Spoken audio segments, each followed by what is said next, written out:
Rebonjour dans ma bibliothèque. On est toujours le 17 janvier 2012 et nous sommes toujours à Montréal.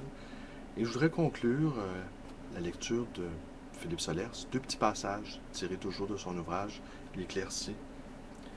Raisonnons froidement, le moment où viendra où chacun et chacune aura besoin de réapprendre des choses très simples. L'histoire, la géographie, le chant, le dessin, l'algèbre, la géométrie. La bonne littérature, la pensée auront un prestige considérable. Un lecteur pénétrant sera considéré comme un saint. La nature sera naturelle. Son caractère divin apparaîtra dans toutes ses couleurs.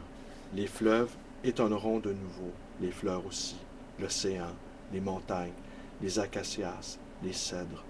Le moindre caillou aura un air spirituel. L'énorme chute des crânes humains dans le néant, sensible à chaque seconde, réveillera les plus endormis. Ce ne sera pas Dieu, mais tout comme, pas non plus l'Apocalypse, mais une fantastique éclaircie.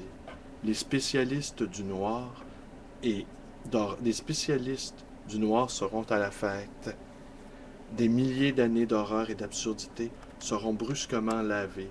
La mémoire restera d'une précision épouvantable, mais s'inclinera en extase devant la moindre lueur.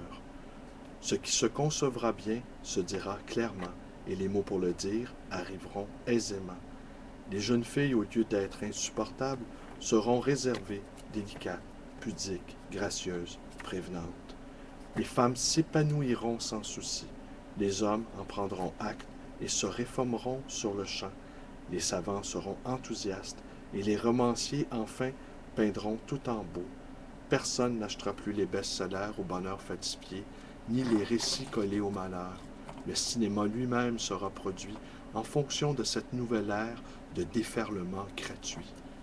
Un plan intense et répété d'orange suspendu à hauteur du regard étonnera les foules. Cézanne définira l'évidence et Manet ce qu'il faut faire avec. J'écris ce mot, celui de Providence, parce que Casanova l'écrit dans sa préface à Histoire de ma vie. J'ai toujours compté sur la Providence. Il ajoute même avoir toujours prié dans toutes ses détresses, me trouvant toujours exaucé.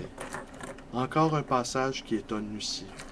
Le désespoir tue, la prière le fait disparaître. À partir d'elle, l'être humain retrouve confiance et agit.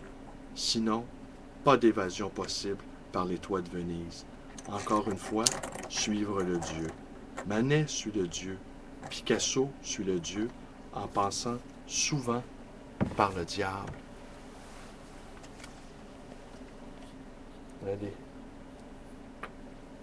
Hein, ma petite bête? Ben oui. Voilà, c'est tout. Au revoir.